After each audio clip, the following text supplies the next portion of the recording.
Bismillahirrahmanirrahim. Assalamualaikum warahmatullahi wabarakatuh. Alhamdulillahirrabbilalamin.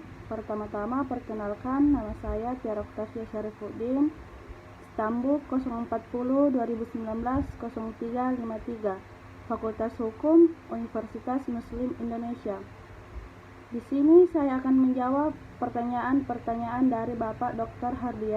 Hardianto Dijanggi SHMH dengan mata kuliah Etika dan Tanggung Jawab Profesi Hukum, materi Kode Etik Profesi Advokat. Langsung saja pertanyaan pertama. Apa saja hak dan kewajiban advokat selain yang terdapat dalam slide materi? Adapun haknya yaitu yang pertama, advokat tidak dapat dituntut baik secara perdata maupun pidana dalam menjalankan tugas profesinya dengan itikat baik untuk kepentingan pembelaan klien dalam sidang pengadilan, pasal 16. Yang kedua, advokat berhak memperoleh informasi, data, dan dokumen lainnya baik dari instansi pemerintah maupun pihak lain yang berkaitan dengan kepentingan tersebut yang diperlukan untuk pembelaan kepentingan kliennya sesuai dengan peraturan perundang-undangan pasal 17.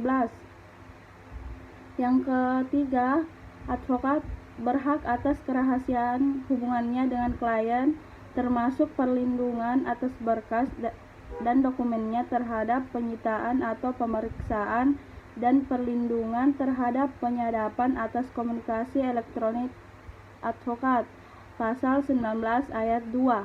Yang keempat, advokat berhak menerima honorarium atas jasa hukum yang telah diberikan kepada kliennya yang ditetapkan secara wajar berdasarkan persetujuan kedua belah pihak, pasal 21.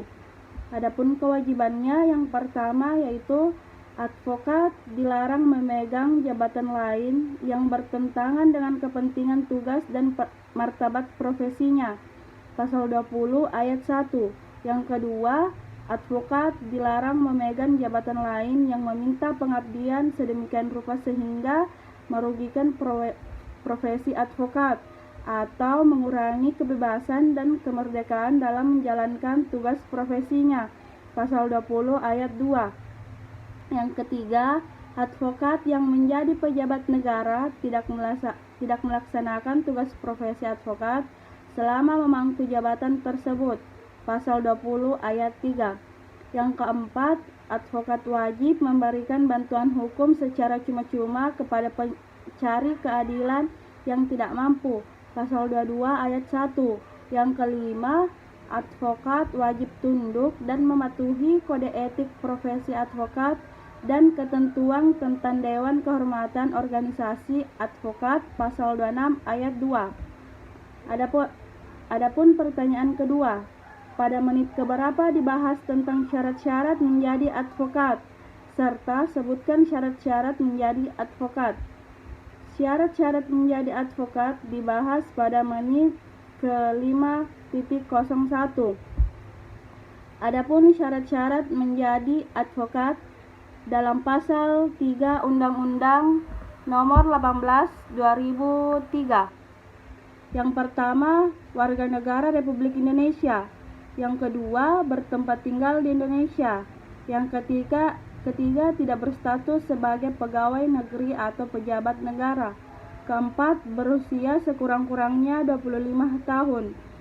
Keenam, berjasa sarjana yang berlatar belakang pendidikan tinggi hukum. Yang ketujuh, lulus ujian yang diadakan oleh organisasi advokat. Yang kedelapan, magang sekurang-kurangnya 2 tahun terus-menerus pada kantor advokat. Yang kesembilan, tidak pernah dipidana karena melakukan tindak pidana kejahatan yang diancam dengan pidana 5 tahun atau lebih. Yang ke-10, berlaku baik, jujur, bertanggung jawab, adil, dan mempunyai integritas yang tinggi. Lanjut pertanyaan ketiga. Sebutkan 3 jenis-jenis tindakan advokat. Terdapat pada pasal 7 Undang-Undang Nomor 18 Tahun 2003. 1. Teguran lisan. 2. Teguran tertulis.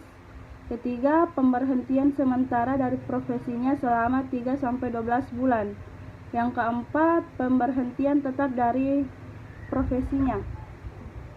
Pertanyaan keempat terakhir, carilah suatu pemberitaan terhadap kasus seorang advokat yang diberhentikan karena melanggar kode etik profesi advokat dan peraturan perundang-undangan.